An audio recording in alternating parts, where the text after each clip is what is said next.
Well, hi everybody. Thanks for coming. Appreciate it.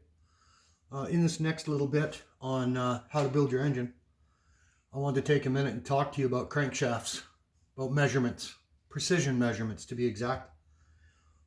This particular crankshaft is an Eagle forged stroker big block Chevy crankshaft. And we ran into some issues on this particular crankshaft that I wanted to talk to you about. Most people probably wouldn't have found it. Most shops wouldn't even have noticed it. But what happened on this, when we did our rough assembly on the block to check all our measurements, we decked our block, we parallel decked our block. And what that means is that the cylinder head surfaces are measured square to the crankshaft. And when we started roughing this engine together, and we started to install one piston, one connecting rod to measure our deck height, which is where the piston is in relation to the cylinder head surface at top dead center, we noticed a discrepancy of almost 6 thou from front to back, corner to corner. When we did some more measuring, we found that this crankshaft from Eagle, there was a mistake made in how the connecting rod throws were ground. They weren't ground correctly and on centers. So we had to turn this crank or have it ground, correction ground, to get these throws so that I could attain perfect deck heights in all 8 cylinders. It'd be difficult to find it normally. Like I said, most shops will only put number 1 piston in number 1 hole and measure that and say your deck height is. But that deck height might be incorrect from front to back, as this one was, and that may also make it incorrect from side to side, front to back, which this one was. So this one's come back now from correction grinding. They had to grind 10 thou off of the rod throws and then re-micro polish. The micro polishing's perfect, the grind, everything looks good. The oil holes have all been properly chamfered. And I wanted to get into what I'm talking about when I'm talking about precision measurement. This is an outside micrometer. It's what's used for measuring these journals. When you measure these journals, you're looking for a few different things. Don't just take one measurement and think that's perfect, that's good. It's not. It's not enough. When I'm measuring, let's say this rear journal right here, I want to measure in more than one spot side to side.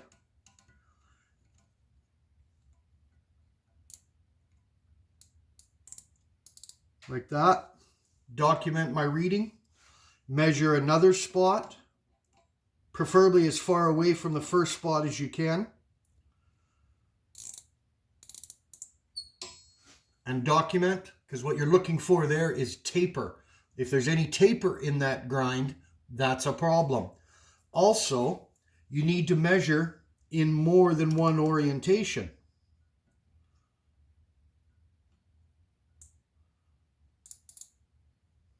And document. And that'll help you identify out of round. When I measure these crankshafts, I usually try to measure them in 4 or 5 different clocking locations. Document, look for out of round. I also try to measure 2, sometimes 3 different spots over the width of that journal to look for taper. Normally in a newer crankshaft like this, it's not as much of an issue. Usually it's from a used crankshaft that's seen wear or that you've had to have repairs made. So like I said, in this particular crankshaft, I've already done all my measurements. I've already documented all my numbers. And next I'm going to move to the block. And in the block, I have the main caps installed with the main bearings. I have the main stud kit, torque to spec, with ARP Molly lube.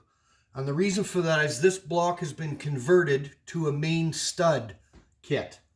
So to convert to a main stud kit, we had to have the block align honed because studs have a higher clamping force than bolts. and it therefore moves the material slightly and makes the holes not round or concentric.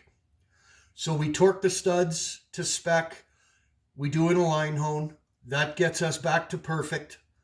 Then we put the bearings in, torque the main caps to spec in their pattern to their correct torque spec with the correct manufactured recommended lubricants. Now I can go in with my dial bore gauge and I can measure clearance. Again, oil clearance, highly important. You need to know all of this stuff. Really recommend you break out the tools and do some measuring. These tools can be incredibly expensive. High quality tools are not cheap, and you get what you pay for. Check your pawn shops, check your thrift stores, check that kind of stuff. Sometimes you can get a better deal. And this stuff needs to be cared for. It needs to be kept clean. Always put them back in their proper storage kits or hang them on the wall somewhere that they can't be dropped. They're not a hammer. They need to be treated with respect. So like I said, take your time, work your way through, do your measurements 100 times if you have to until you get comfortable and get a feel. Precision measurement is all about feel, and it's individual to each person. What I might measure and what I might feel is different from what you might measure or you might feel. The trick is you measure your crankshaft, you measure your bearing bores so that all your measurements make sense.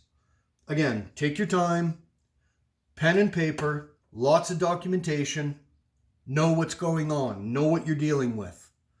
I hope that helps. Thanks for coming. Have a good day.